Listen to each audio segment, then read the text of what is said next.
नमस्कार, मैं हूँ भावना शर्मा और आप सब देख रहे हैं अपना फेवरेट चैनल भावना शर्मा। कहिए कैसे हैं आप? आज हम बात करेंगे कि ऐसा क्या है जो पितरों को केवल इमरती का ही भोग लगाया जाता है। ऐसा क्या बात है कि जो श्राद्ध पक्ष होता है वहाँ आपकी जो मार्केट है, आपका जो बाज़ार है, उसमें चारों तरफ केवल मिठाइयों में इमरती ही आपको बनती दिखती है, ऐसा क्यों है? श्राद्ध पक्ष में इमरती का इतना महत्व क्यों है? क्या आप जानते हैं इमरती आई थिंक आपने शायद देखी हो।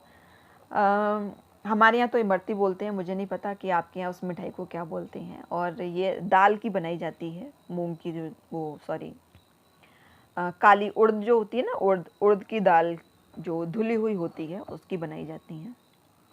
खाने में बहुत टेस्टी होती है। और जलेबी अगर आपने देखी हो, जलेबी जैसी ही होती है बट थोड़ा सा शेप इसका डिफरेंट होता है। जलेबी जो होती है केवल राउंड होते हैं उसके, और एक बस उसको जॉइंट करने के लिए राउंड को बनाया जाता है। लेकिन जो ये बनती है, ये 2-3 इसके गोल राउंड होते हैं और उन गोल राउंड पे छोटे छोटे गोल राउंड और होते हैं। मतलब देखने में काफ़ी सुंदर लगती है और हर एक कोई इसको बना भी नहीं पाता है, क्योंकि जब तक आपका हाथ सदा हुआ नहीं होगा आप इसको नहीं बना पाएंगे। तो इसके लिए भी अलग कारीगर होते हैं।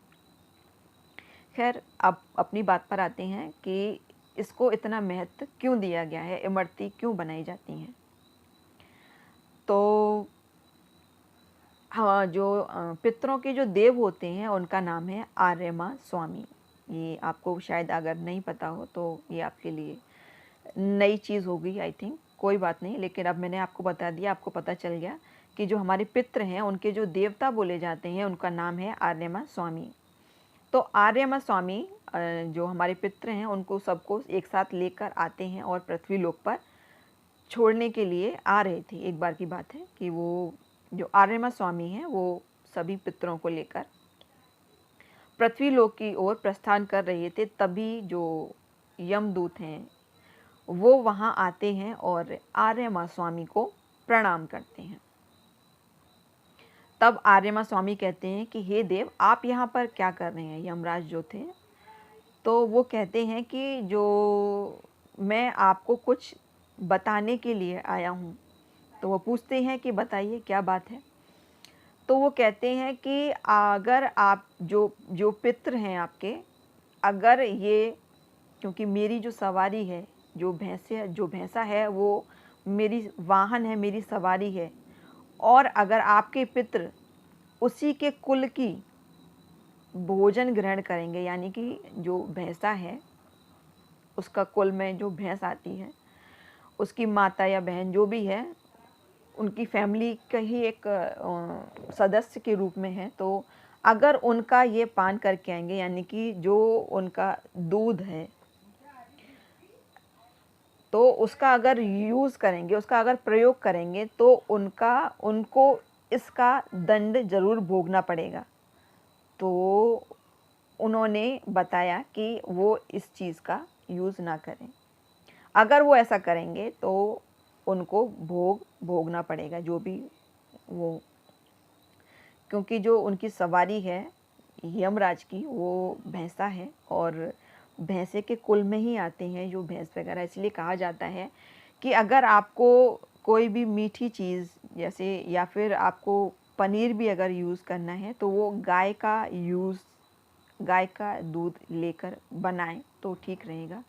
लेकिन आजकल की भाग दौड़ की ज़िंदगी में इतना टाइम ही नहीं है। लोगों को पैकेट में दूध मिलता है, पता ही नहीं होता है कि उसमें गाय का है या भैंस का है।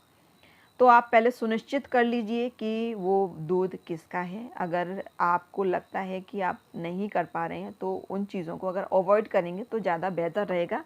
वैसे शायद कुछ लोग ही को इसके बारे में पता है और वो इसीलिए उस चीज़ों को नहीं मानते हैं। लेकिन अगर आप जानते हैं और मानते हैं तो ऐसा ज़रूर ध्यान रखिएगा। और इसीलिए केवल उनको दाल की बनी हुई जो